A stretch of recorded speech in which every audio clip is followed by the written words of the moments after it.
해병대원 순직 사건 수사 방해와 진실 은폐에 외압을 행사한 핵심 인물 중에 하나인 이종섭 전 국방부 장관이 호주 대사로 임명됐습니다. 이종섭 전 장관은 해병대 수사단의 수사 자료를 경찰에 이첩하도록 결재해놓고는 이를 반복해서 막은 인사입니다.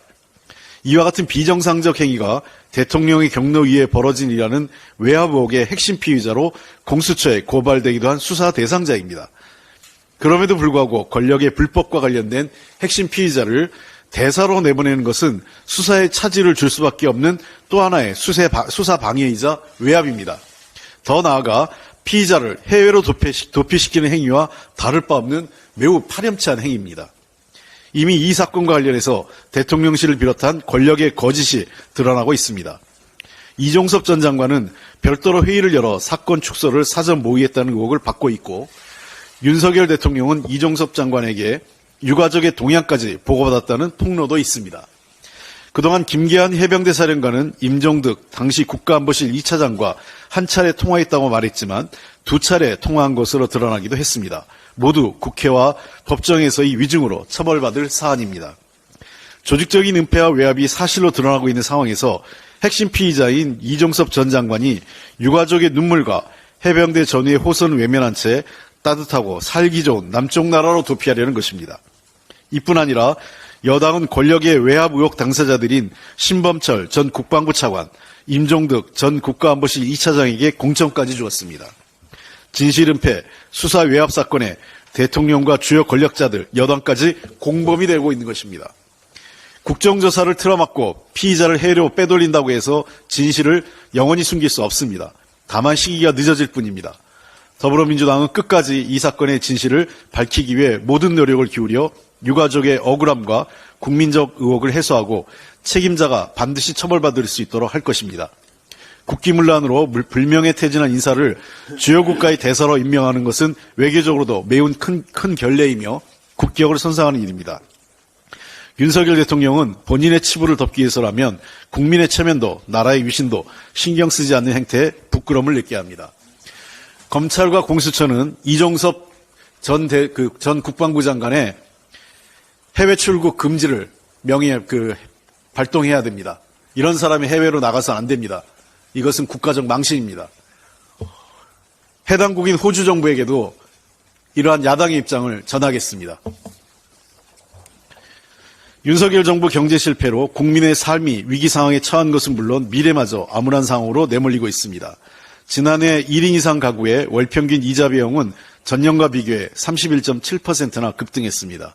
정부가 가계동향 조사를 실시한 2006년 이래 가장 큰 증가폭입니다. 그럼에도 불구하고 20%에 달하는 가구의 월 소득이 200만 원 미만입니다. 이는 최저임금도 벌지 못하는 것으로 생활이 매우 어려울 수밖에 없는 상황에 처하고 있는 것입니다. 저소득층인 1분위 가구는 지난해 4, 4분기 식료품, 주류, 담배, 문화 등 먹고 사는 데 필요한 필수적인 생활비와 삶의 애환을 달랠 지출이 모두 줄었습니다. 특히 걱정되는 것은 1분위와 2분위 가구가 미래에 대한 희망을 품을 수 있는 교육비 지출을 대폭 줄일 수밖에 없었다는 것입니다. 1분위 가구는 무려 52.4%의 교육비를 줄였고 2분위 가구도 19.7%의 교육비 지출이 감소했습니다. 넉넉지 않은 소득에 이자 비용에 허리가 휘고 당장 먹을 것도 줄여야 하는 형편에 자식 교육은 꿈도 꿀 수 없어 가난의 대물림에 절망하는 서민의 삶이 고스란히 드러난 것입니다. 산업을 비롯한 경제도 좋아질 기미가 보이지 않습니다. 올 1월 제조업을 비롯한 광공업 생산은 전월보다 1.3%포인트 감소했습니다.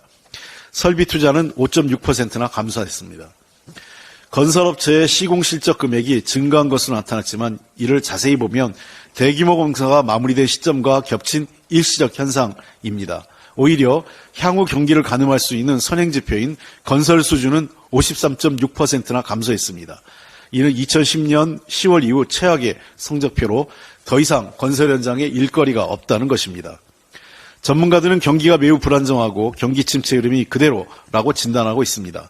상황을 긍정적으로 평가하기 위해 노력하는 관료들조차 전반적으로 건설 및 소비 부진 기조에서 반등했다고 보긴 어렵다고 인정하고 있습니다. 상황이 이러니 기업 상황도 나빠집니다. 지난해 말 기준 한국 기업의 GDP 대비 부채 비율은 125.2%로 전년보다 4.2% 증가해 선진국을 비롯한 34개국 중 네 번째로 높은 것으로 나타났습니다. 현재 우리 경제는 가계와 기업 할 거 없이 모두 어렵습니다. 못 살겠다 갈아보자는 외침이 저절로 나오는 상황입니다.